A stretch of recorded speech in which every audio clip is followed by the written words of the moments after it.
Análisis más allá del titular. Con Pedro Pensini.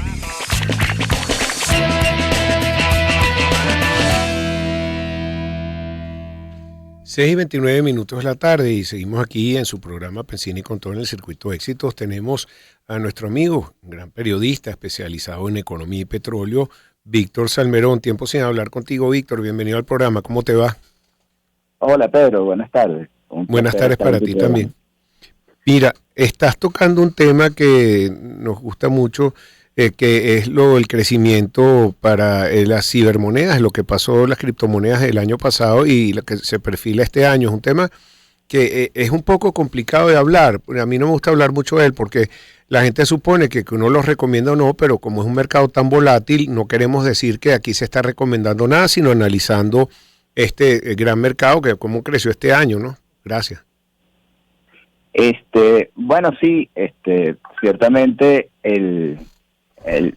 como tú bien dices, el tema de las criptomonedas siempre es controversial. Yo pienso que una breve introducción, creo que el Bitcoin, que es como el rey de las criptomonedas, que son monedas que no tienen el respaldo de un banco central y no circulan en físico, pues ciertamente tuvo un año espectacular, tuvo un aumento de más del 100% en sus precios en los últimos 12 meses.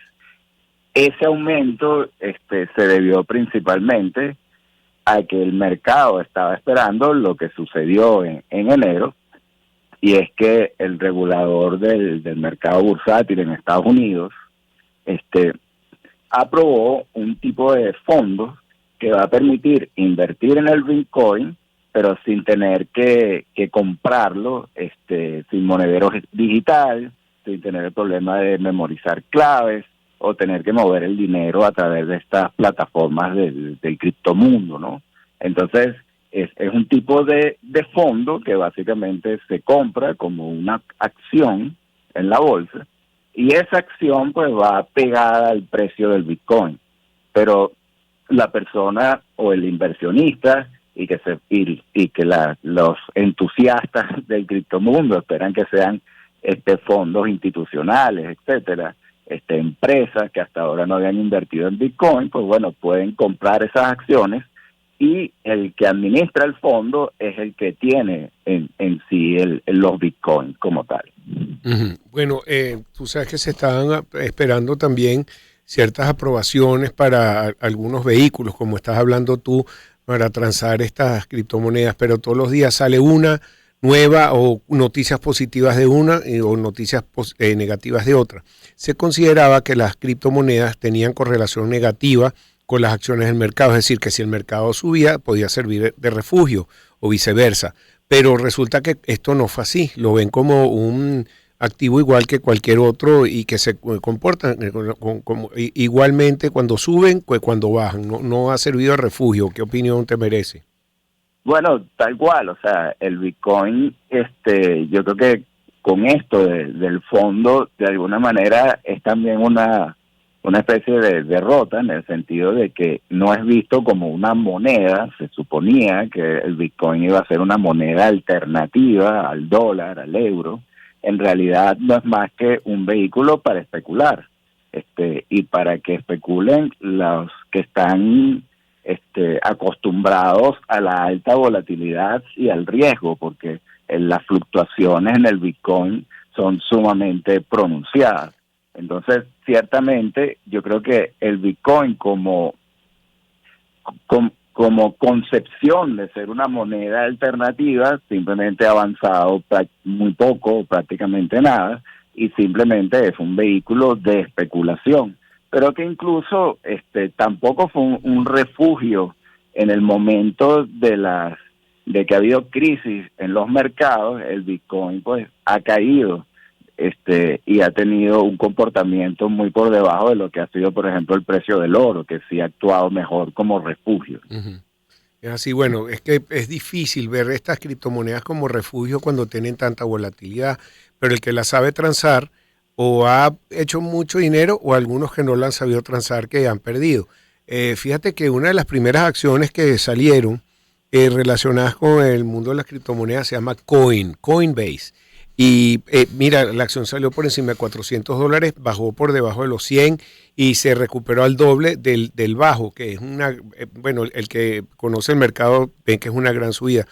Pero hay una cuestión que es difícil de comprender. Estas monedas nacen con un liberalismo económico. Es decir, ellos no quieren tener ningún tipo de regulación ni nada y ahora quieren regularlos y creo que se lo van a merecer porque aparece una y desaparece otra y no es el espíritu tampoco. ¿Qué opinas tú?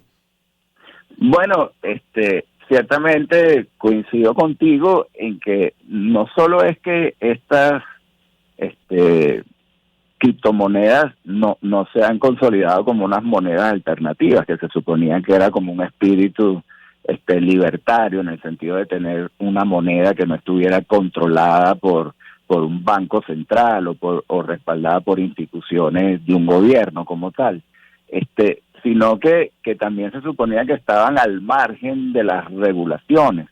Pero lo que hemos visto es que poco a poco los reguladores han ido poniendo orden, porque hay una cantidad de estafas, de malos manejos, y de cierta forma estos fondos del Bitcoin autorizados por el regulador bursátil de Estados Unidos y bajo las normas de ese regulador, pues indican que el futuro de esas criptomonedas pareciera ser que van a tener que entrar por el aro de la regulación formal, ¿no? Uh-huh. De hecho, vemos incluso que otras monedas han sido utilizadas, otras criptomonedas han sido utilizadas como vehículos para el blanqueo de fondos, por ejemplo, y las autoridades policiales han hecho seguimiento a distintos casos. De hecho, hay un informe que publicó la Organización de las Naciones Unidas esta semana que se refiere a ese tema. Entonces, yo creo que lo que se puede prever allí es un mayor aumento de la regulación, y eso también pues va en contra del espíritu inicial de lo que eran las criptomonedas. Y también sigue habiendo pues una gran animadversión, diría yo, por el regulador de Estados Unidos, ¿no? Uh-huh. Es verdad que el presidente de este organismo, que se llama la SEC, por sus siglas en inglés, aprobó este fondo, pero ese mismo día él emitió un comunicado donde dijo que el Bitcoin es principalmente un activo especulativo y volátil, que también se utiliza para actividades ilícitas como el blanqueo de capitales, la evasión de sanciones y la financiación del terrorismo. Fue un comunicado que publicó el presidente de la SEC el mismo día que tuvo que autorizar ese fondo, porque en realidad la SEC se había negado a autorizar este fondo, pero bueno, los fondos que querían su aprobación actuaron por la vía judicial y bueno, en Estados Unidos eso suele ser un camino que tiene consecuencias y los jueces determinaron que, bueno, que había derecho a que hubiera un fondo de este tipo y que el que quiera especular con la criptomoneda pueda hacerlo. Claro.